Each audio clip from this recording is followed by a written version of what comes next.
नमस्कार मित्रों, आज हम आपको ले चल रहे हैं उज्जैन स्थित शनि मंदिर के दर्शन कराने। तो आप सब आइए हमारे साथ चलिए और शनि महाराज व नवग्रह के दर्शन करके पुण्य लाभ प्राप्त कीजिए। मित्रों, मंदिर में प्रवेश से पूर्व हम देख रहे हैं फूल और पूजा सामग्री की बहुत सी दुकानें सजी हुई हैं। इन डलिया में क्या क्या पूजा सामग्री रखी है, इस विषय में आगे चलकर किसी एक पुष्प विक्रेता से चर्चा करते हैं।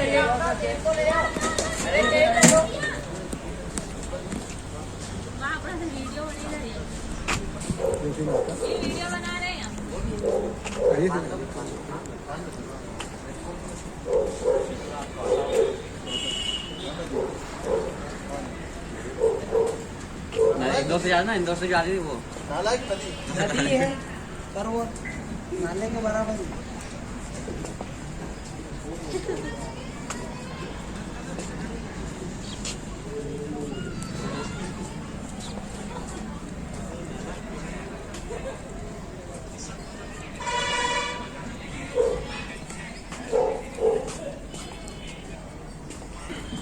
आपका क्या नाम है? रवि यार।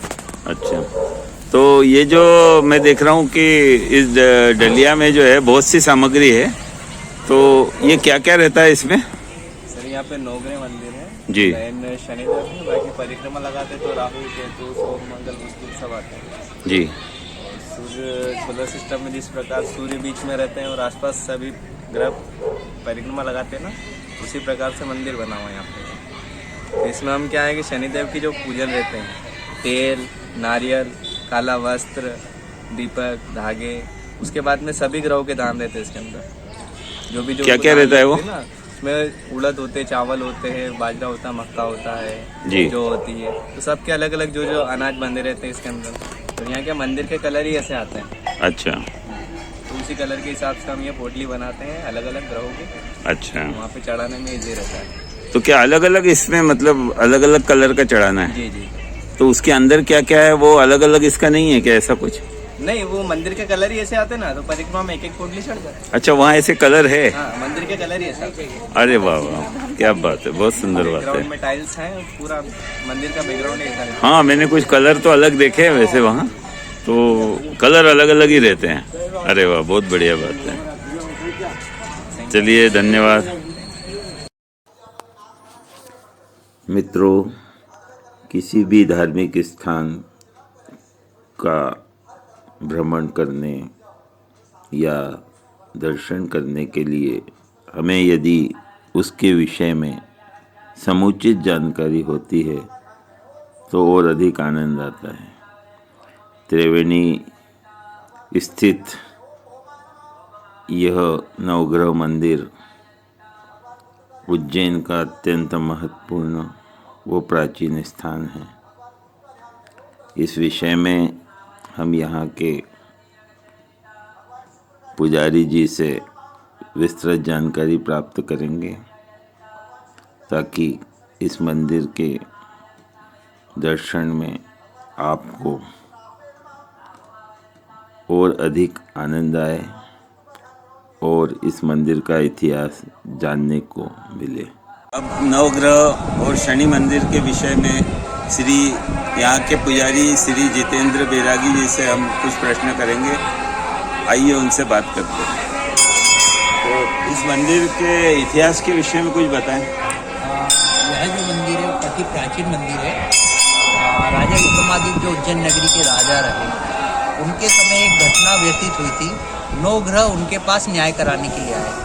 नौ ग्रह जब उनके पास न्याय कराने आए तो राजा विक्रमादित्य से बोला, हे राजन, हमारा न्याय करो कि अब में छोटा और बड़ा कौन है, ये आपको डिसाइड करना है, ये आपको बताना है। अब राजा विक्रमादित्य क्योंकि उस समय के काफ़ी पराक्रमी राजा हुआ करते थे, जो भी उनकी राजसभा में आता सभी का न्याय करे बगैर किसी को जाने नहीं दिया करते थे। तो राजा विक्रम ने 9 ग्रहों को बोला कि आपका न्याय हम करते हैं, लेकिन आप अमावस्या के दिन आइएगा।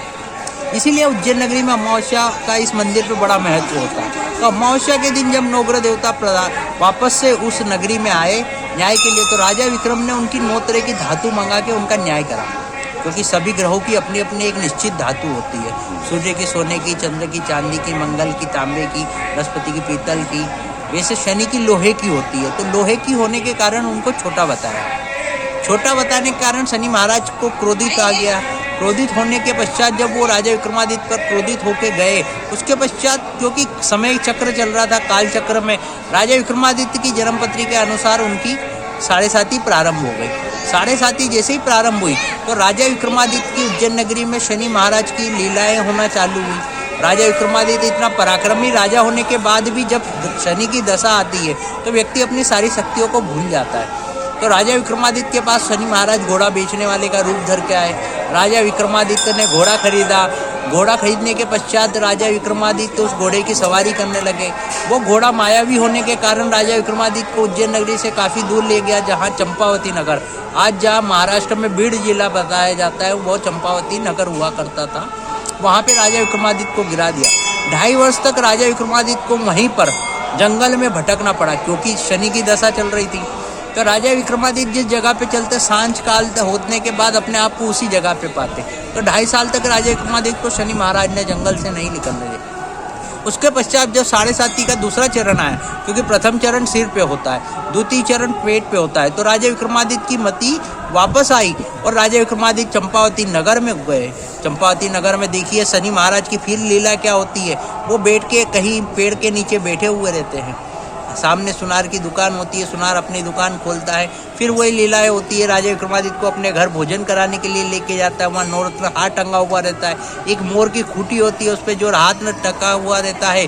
जैसे राजा विक्रमादित्य भोजन ग्रहण करते वो हार, वो मोती निगल लेता है, मोर पूरा हार निगल लेता है। जैसे ही हार निकलता है फिर राजा विक्रमादित्य के ऊपर चोरी का कलंक लगता है, उनके हाथ पैर कटा दिए जाते हैं। 2.5 वर्ष तक शमशान घाट में रहना पड़ता है। जब 5 वर्ष पूर्ण होने के बाद राजा विक्रमादित्य के साथ फिर शनि महाराज लीला करते हैं, एक तेली का रूप धर के आते हैं, उनको अपने घर लेके जाते हैं। ऐसे अनेक प्रकार के कष्ट उनको 7.5 में भोगना पड़ते हैं। जब 7.5 समाप्त होती है तो राजा विक्रमादित्य के ऊपर शनि महाराज प्रसन्न होते हैं। राजा विक्रमादित्य से बोलते हैं कि हे राजन, मांग, तू क्या वरदान मांगता है, मेरे तेरे ऊपर बहुत प्रसन्न हुआ। राजा विक्रमादित्य क्योंकि पराक्रमी राजा थे, बहुत पराक्रमी राजा हुए, बड़े चतुर राजा हुए, वो आखिरी में शनि महाराज से एक ही प्रश्न पूछते हैं, बोले हे प्रभु, मैंने जन्म से लेके युवावस्था तक अनेक प्रकार के यज्ञ करे, अनुष्ठान करे, हर यज्ञ अनुष्ठान में ग्रहों का पूजन करा, फिर भी आपकी दशा काल में मुझे इतना कष्ट क्यों भोगना पड़ा। तब राजा विक्रमादित्य को शनि महाराज ने बताया, क्योंकि आप सांसारिक जीवन में हैं, मनुष्य योनि में हैं, और जब मनुष्य योनि या संसार में कोई चीज़ की उत्पत्ति होती है वो हमारे कारण ही होती है। जिस नक्षत्र, जिस जन्म समय में आपका जन्म हुआ है, उस समय जो कालचक्र था, उस समय की जो कुंडली थी, उस समय हम जहाँ विद्यमान थे, तो आपके जीवन काल में मेरी जब दशा का समय आएगा, मुझे आपको वैसा ही कष्ट देना पड़ेगा। यदि हम वो कष्ट नहीं देंगे तो संसार नहीं चलेगा।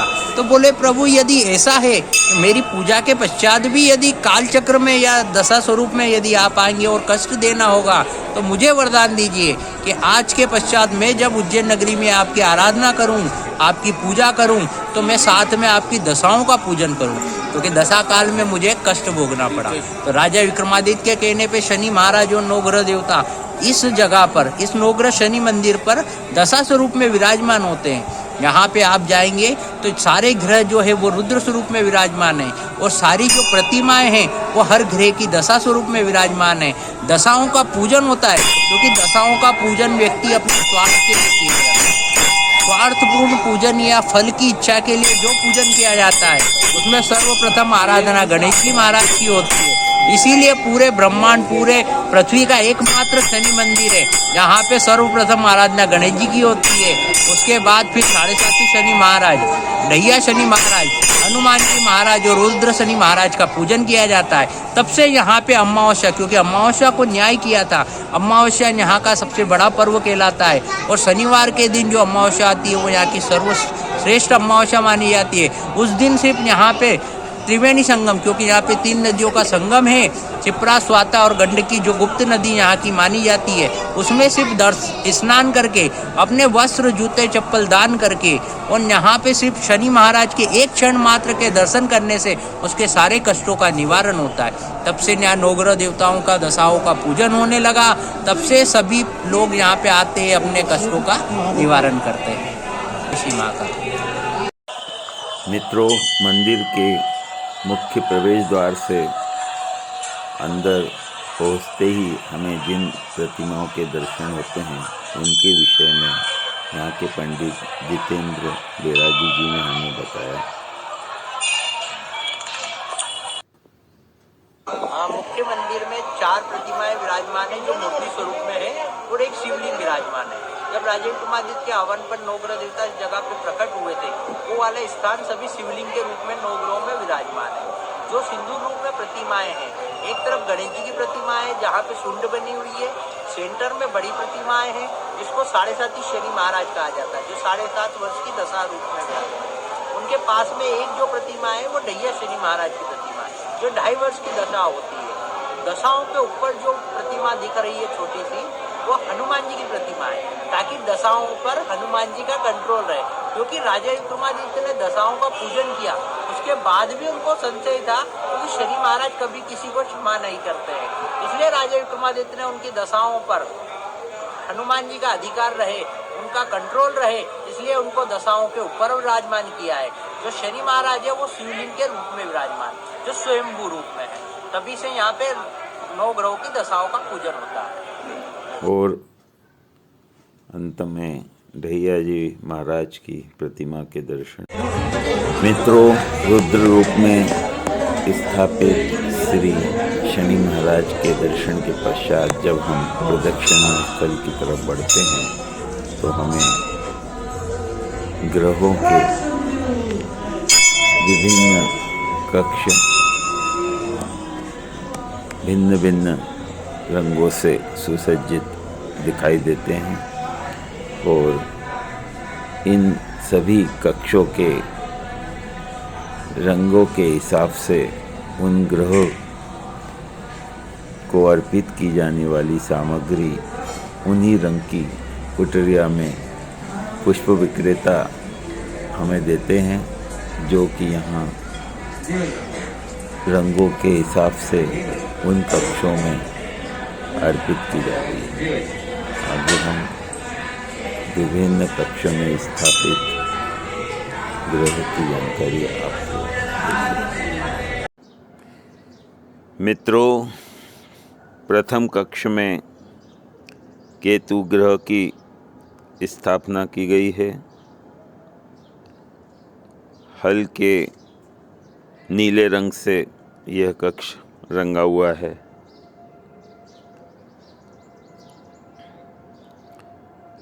पिंडी के रूप में ग्रह स्थापित है और प्रतिमा के रूप में दशा की स्थापना की गई है।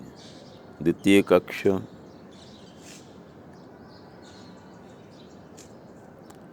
पीले रंग से पुता हुआ सुंदर सा गुरु ग्रह का है।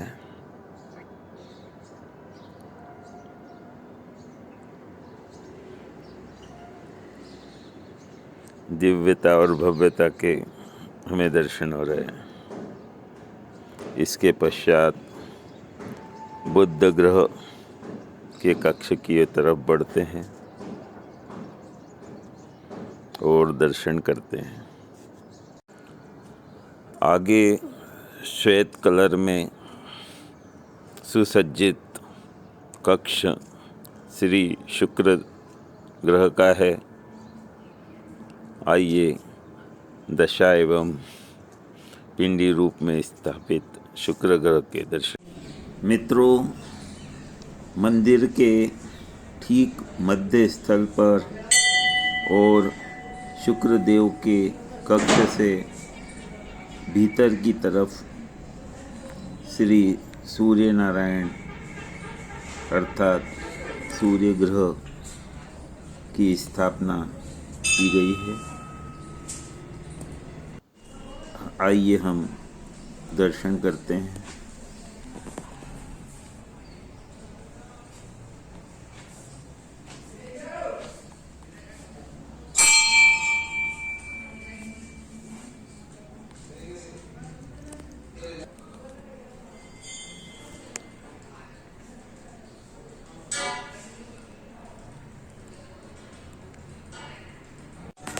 इसी क्रम में अब आगे हम चंद्र ग्रह के दर्शन करेंगे।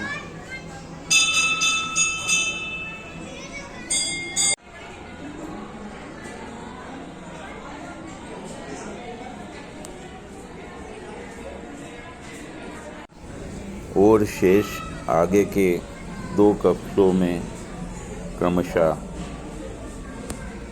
पृथ्वी एवं श्री राहु ग्रह स्थापित है।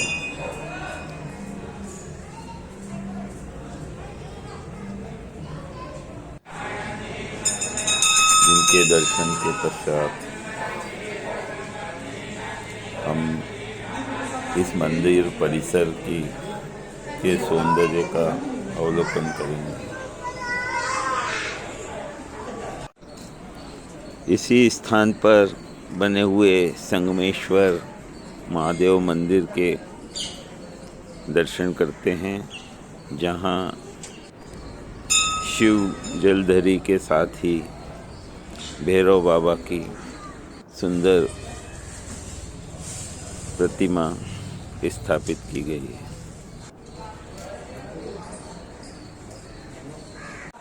गुरुजी ये बताएं, ये जो अपनी यहाँ पर नवग्रह की प्रतिमाएं स्थापित हैं, इनका भी कोई विशेष मतलब गणित के साथ स्थापित हैं या कुछ विशेषता है इनमें? जी, उज्जैन नगरी वैसे देखा जाए तो ज्योतिष नगरी भी कही गई है।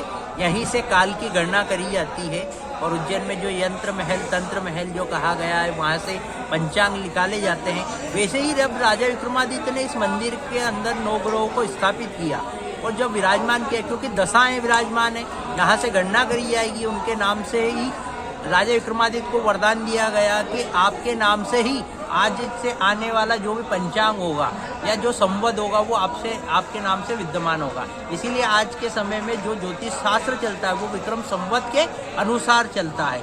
इसलिए उस विक्रम संवत की स्थापना भी इसी जगह से मानी जाती है। इस मंदिर की आप संरचना रूप में देखेंगे तो यहाँ हर ग्रह का अपना एक गर्भगृह विराजमान है। गर्भगृह का मतलब अपना एक अस्तित्व। यहाँ पे 9 ग्रहों को समान अधिकार दिया गया है। बाकी किसी भी 9 ग्रहों के मंदिर में समान अधिकार नहीं दिया जाता। दूसरा, आप इस मंदिर में यदि परिक्रमा स्वरूप में जाएंगे तो सूर्य जो होता है आकाश मंडल में भी सूर्य सेंटर में विराजमान है, वैसे यहाँ पे भी सूर्य मध्य में विराजमान है।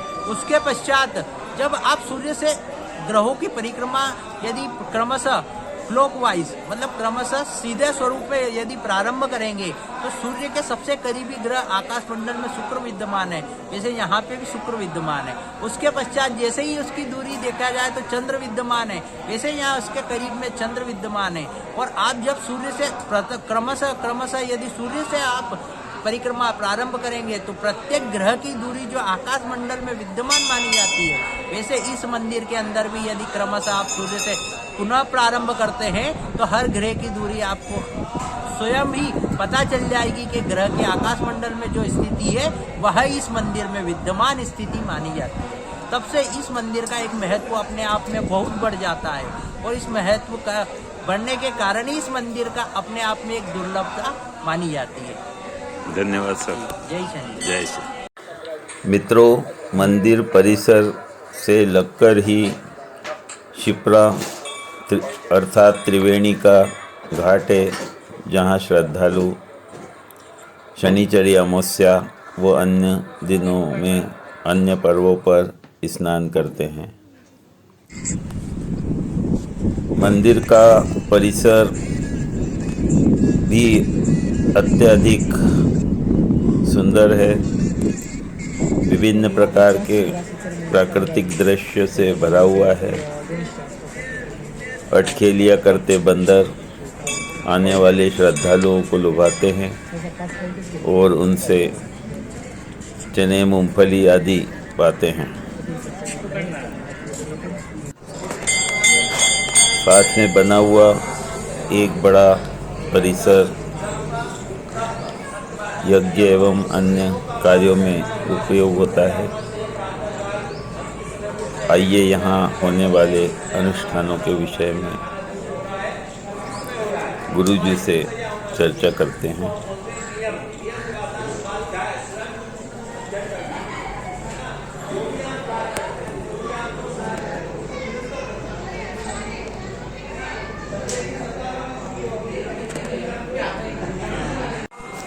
यहाँ पर गुरुजी जो अनुष्ठान चल रहा है वो किस प्रकार का है? यहाँ पे जो अनुष्ठान और पूजाएं कराई जाती है, जिस जातक की कुंडली में अनेक प्रकार के दोष होते हैं, जैसे चांडाल योग होता है, काल सर्प दोष होता है, श्रापित योग होता है, ग्रहण दोष होता है, उसी प्रकार की दशा या महादशा अंतरदशा चली जाती है। यदि वो जातक परेशान होता है तो इस मंदिर पे आके उन दशाओं का पूजन वैदिक पद्धति से कराया जाता है। उसके पश्चात यहाँ पे ग्रहों का पूजन उसी अनुसार किया जाता है, जिससे उसकी कुंडली में तथा उसके जीवन काल में शांति प्राप्ति होती है और उसको समस्त प्रकार के फल की प्राप्ति होती है। तभी से यह पूजन संपन्न किया। अच्छा, आपके विषय में बताया कि शायद आपने कोई पुस्तकें वगैरह भी लिखी हैं?